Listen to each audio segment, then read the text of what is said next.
Hey, what's going on, guys? Right, we're going to breed on this little series. We're going to be breeding that big female there, the big female guppy, with one of those little endlers that you can see there. Now, she's been in this tank with them since she was born. There's no other males in there, and as you can see, she's quite heavily pregnant, and they all think I'm going to feed them, so they're super whizzing around and going up to the surface. But that's what we're going to be doing. We're going to be breeding her. There's another small female in there, but we're going to be breeding her. As you can see, she's heavily pregnant, and I'm going to put her in a tank, and we're going to breed some of them. We're going to get some hybridization going on, okay? Now, I thought we'd breed some little guppies on this episode, but we're going to do it with a little bit of a twist, because we're going to be breeding black bar endlers with this female guppy that we've got here, which you can see in front of you. I've got a bit of a soft spot for this girl. I bred her out a while ago, and she's managed to lose an eye somewhere along the way. Whether or not it was an accident in the tank, or maybe one of the other fish had a go at her, I'm not sure, but she's blind on that side, as you can see. Now, she's heavily pregnant. She's been in the tank with these black bar endlers now since she was born, so I know that there's no other fish, any other guppy, which has bred with her. So those genes now are going to be passed across, and we're going to get a hybridization now of the two species. So we should get some pretty nice colours from this pair. I'll remove him. I've just put him in there so you can see the dad and see what his coloration looks like. Lovely orange fork tail, and that black bar running through the middle of his body there, through his gills and up through his abdomen there. But they're stunning little fish, very active, and believe it or not, yet they do breed that small to that large of a female. So I think we should get some pretty interesting fry from these guys. I've done this before. It works quite well. You're going to need a 5 or 10 gallon tank. This is a 5 gallon tank. It's a foot from side to side. Okay, it's 8 inches high and 8 inches deep going in that way. Okay, and you're going to want a little heater in there. I've got a 50 watt heater in there. Okay, guys, you're going to need to set your temperature gauge to around 70 to 79 degrees Fahrenheit. Okay, on your heater. That's 25 to 26.11 centigrade. Okay, that's what the sort of temperature range you're going to need. Now, these guys aren't really too fussed on pH in the water, and I've kept them anywhere, well, all the range. I mean, this is around 7 to 7.2 in the tank, which is in now, but they'll go right the way from 6 all the way up to 8. I've kept them and I've bred them before, so I find as long as you're keeping the temperatures regular and that pH regular all the time, you're going to keep them okay. You're not going to. It's the fluctuations with most fish which determine the health of the fish and what they like. Things get used to certain water parameters quite quickly, but as long as you're keeping them the same all the time, that's the way I always go. Now, with these guys, obviously she's very heavily pregnant there. You can see that by that dark spot right in the back of her abdomen there, which is all the fry. You can see they've all been fertilized in there and they're growing away. She's like a little balloon, and could be any day now before she gives birth to them. Now, the gestation period of the fish is 26 to 31 days gestation period. Okay, so it's quite a long time. If you want to do this, what I suggest you do is go down to your local fish shop, see one of the guys down in your local fish shop and say that you want to breed guppies. Now, you haven't got to buy a pair, because they are normally pregnant when you buy them from the shop anyway.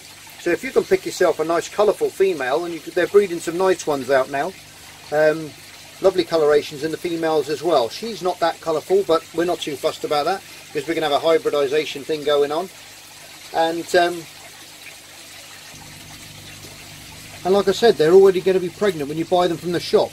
So you pick yourself a nice one, take that home, get your little breeding tank set up here, get your heater in, get those temperatures right, put her in there, and then she will go to town, and she will just happily stay in there. Little filter in there, little sponge filter in there. If it's going to be your first tank, make sure that's cycled as well. Okay, you've got to have a cycle filter in there. I haven't got a cycle filter in there as yet, because she's so close to giving birth, and as soon as she has done, I'll remove her from there, and I'll just give this regular water changes and then I'll add a sponge filter later on, like you've seen me do on other breeding videos. But with female guppies, they are cannibalistic, which means they will eat their young. So what you've got to do is you've got to give them cover. Now I've got some rickia floating on the surface there, and some dwarf water lettuce as well.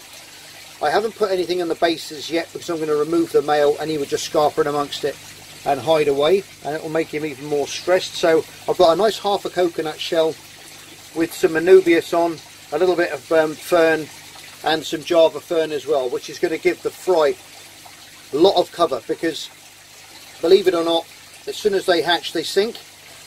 Normally we'll stay like in a little trance state in the top, but if she gives birth to them all and then she'll be on the ravenous, she'll be ravenously hungry, and she'll go and she will actually eat them all. So you've got to be careful for that. Now I'm using some bio gravel on the bottom here, which will fall amongst that, and it will stop her obviously eating them there as well. So they'll go in between, she won't be able to reach them until they come out and they can swim and hide away from her. So we're going to add that in a little bit. In fact, I think I'll do that now. I'll remove him now. I'll put the coconut hide in, and then we'll see what that looks like in there, okay, and we'll go on from there. Right guys, that's a little bit better. Now we've got a nice little half coconut there, which I made many moons ago on one of my earlier episodes, how to make shrimp hides. If you want to know how to do that, shoot back and have a look. I'll try if I remember. I'll put the link in the description for you so you can pop back and have a look at that. But I made a few little different shrimp hides over the time, and that one's been there for quite some time. But that's perfect, that is, because it's got our little holes that they can fly in amongst all these little holes now, in amongst there, also in amongst all the plants. If they go to the surface, they've got some shelter up there as well, and you can create a nice little tank. Some of the some shops will actually make these little wooden things up, nice little bits of bogwood with plants on, different ferns on, different things. If you'd like, you know, you can go and buy one of those and put them in, so you've got a ready-made little structure there for them to hide in. Java moss is good too. They'll go in amongst a little ball of Java moss. But I've got these different plants. I've used Java moss in quite a lot of the other builds and a lot of the other breeding series, so I thought I'd just show you that instead. It's another type of a different way that you can do it. She's just checking out her surroundings now. She's got cover from above, so she's going to be happy there. She's got cover that she can go into. She can go into that coconut hide herself if she wishes to. But like I said, it's going to be 26 to 31 days, and it's been a good proportion of that time's passed already. So we could be hopefully in the next couple of days, or the next sort of maybe the next week, we'll have some babies in there, and there'll be lovely little hybridized babies, and then we can get on with rearing those as well. Like I've said to you on previous videos, guys, I've kept a lot of things in the years, but I think as you get older, you go back to the first things that you kept, and I just like to share my knowledge with you guys, because there's so many people out there who do know what they're doing, but there's millions out there who don't, and they're just getting into it. There's young kids just coming up, cutting their teeth into the world of aquariums and becoming little aquarists themselves, and just like I was, and just like all you guys were when you first started. So it's really important that you get these, to do it the correct way across the first time, and so you get everything right, and you get everything nice and healthy, and you end up with some lovely little healthy fry. That's the way we want to go. As you've seen, when we've bred the neons, we've bred the zebra danios, the mountain minnows, and the other things that we've been breeding here in the workshop as well. It's all great fun, and it's nothing better than to wake up in the morning and to see a load of little babies swimming around. It's quite exciting stuff when it's your first time. Always makes me smile, and still does when I come down and I see all the little babies hopping around, hiding in amongst the fern and Java moss and that rickia. They'll be hiding in amongst there. And live bearers are a really good way to start off your kids or yourself, even if you're an adult and you want to get into it as a hobby, as a retirement hobby, anything along them lines. It's a fantastic species to start with, because they're going to be giving birth regularly all the time. It's great because you can pick your males, pick your females. As you get more experience, you can breed them together, mix up those genes, create your own strains between two, line breed those out, and end up with some beautiful fish, you know, in a few months' time, which you once time passes and and you're getting used to it, and then you can move on to the more experienced stuff like the egg laying species, you know, the rainbow fish, the egg scatterers, all that kind of stuff, and get into it more. And before you know it, you'll be like me. You'll start off with a little tank like that, and then you'll end up with a huge workshop full of ponds, tanks, other rooms in the house which your wife would like to do other things with, and you've stuffed it full of aquariums. And that's just the way it goes. You get it's very addictive, but it's very rewarding as well. And it's a great thing to get your kids into, to get them off of these PlayStations and Xboxes and all their phones, which they're glued to these days. It's fabulous. You can put one of these in their bedroom, get a little breeding tank set up like this. They can go to sleep watching it, just like I did when I was a kid. This is how I started off with Guppies, and from my mum, who bred them, had started me off with a little tank, and I always remember watching them and falling asleep watching that little tank with those little Guppies in when I was a kid. And those memories stick in your head for the rest of your life. And that's normally all it takes to get you addicted to this hobby. Anyway guys, I'll leave it on that one I think for today. Hey, what's happening guys? Mark back here again. Right then, we've got some beautiful little fry there. She's as you can see, she's chasing them around a little bit. I got up this morning and we've got lots and lots of little babies in there. I'm not sure how many we've got. We've probably got maybe 20, but she's had a good lot of babies, and we're going to get some beautiful little colours out of these. And everyone's looking healthy. No little misshapen ones or anything there with disfigured spines or anything like that. All the ones I can see look really healthy, and she's half the size that she was before. So I think what I'm going to do now is I'm going to remove her, let these little fry settle down. I'm going to acclimate her back now and put her back into the bench tank so she can carry on in there, where she's going to be a little bit more happier because there's a lot more space, and she can get back to feeding and carrying on her normal little life in the aquarium. So that's what I'm going to do right now. Right, okay, I've removed her now from the tank. As you can see, we've got a little bit of stir up there from the filter, but we've got a really good little hatch here. We've got a couple there. I don't think, maybe that could be one there that hasn't made it, and I see another one quite close up here which has got, looks like it's got a little bit of a stomach defect there, but I'll keep my eye on that one for the time being.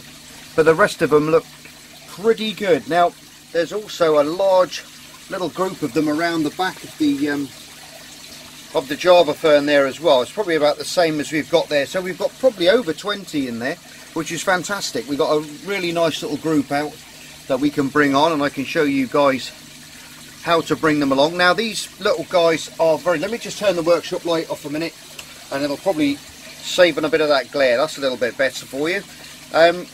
Now then, with these little chaps, as soon as they're born, they're able to feed, and they're quite big as well. So they're going to take Artemia, freshly hatched brine shrimps very easily as well. You haven't got to have live food. You can just put in, literally crush up some flake food very, very fine, and just sprinkle that on the surface. But be very careful not to put too much in, because you're going to pollute the water. You can see I've got a double sponge filter going in here, which is cycled. Like I said earlier on, you've got to have a cycled filter in there, especially in a tank this size, because there's quite a lot of fish in there. Some of the little ones are coming around from this side now. There's going to be a lot of infusoria in there anyway, which is going to be on the water plants, on the coconut hide, on the Java fern, and on the dwarf water lettuce as well. But I've got loads of these little micro worms, these little water worms, which I've been feeding to the neon fry. So what I've just done, I've just put some on the paintbrush there, and I'll just stir that, dip it in the water, and hopefully you'll see them feeding on these little worms. They have literally been out an hour or so, and there you go. They're already starting to take those little water worms already. They're programmed to feed from as soon as they're born, so they're straight in amongst it. I've got a few more here, which I'll put in as well. Give them a good, and these water worms will live in the water column for quite some time. So, and being live food, they're going to stay alive until they're eaten, which is going to be good, because you're not going to be polluting up your water as much that way. If you can feed live foods, It's the best thing to do. Very, very young mosquito or midge larvae, which you can breed, which is very simple to do by just leaving a bucket outside with water, or a little jar, anything with water in, that they can go and lay their eggs in, and within a couple of days you'll see lots and lots of little baby mosquito larvae in there. You can just net them out, or you can just pour a little bit of that water into the tank as well, and that will feed them. Go really easy on the flake food though, guys, that's what I say. Regular water changes, I probably do about 10%, 10 to 20% a week, and keep that live food going in, because that's a lot better for them. It's going to be higher in protein, and it's going to put a little bit more weight on them quicker, and you're going to end up with a lot more healthy fish. And it's good fun to see them chasing them around, and it just amazes me that live bearers, because that's it, they just pop out and they look like little eggs when they're dropping out. It's a shame I didn't actually catch her doing it. She did it probably early hours of this morning before I came down. But they normally come out and they drop out like little tiny balls, and their little tail springs out, that little engine fires up, and they're off. And it's absolutely amazing the way these things can just come out, and they're eating so quickly, finning away there, as you can see. You can see a lot more of them now around this side as well. That's just one patch from that one girl. Now these are, because they're hybrids, we should get some pretty nice colours from these little fry. But we're going to have to wait and see what we're going to get. I can't believe how many she's had. There's over 20 there, I reckon. She really has had a lot. For the poor old girl with one eye. But all her little offspring, all her fry have got 2 eyes. And all looking healthy. Like I said, there's only one there at the top that I can see. I don't know if you guys, I'll try and zoom in on them for you. There you go. You can see them on those water worms, picking away on those. But there's one there amongst them with a bad stomach there, I can see. But I'll keep my eye on it. Maybe it's a little bit of yolk sac still. Could be that it hasn't been absorbed, so I'll keep my eye on that little guy to make sure that one's okay.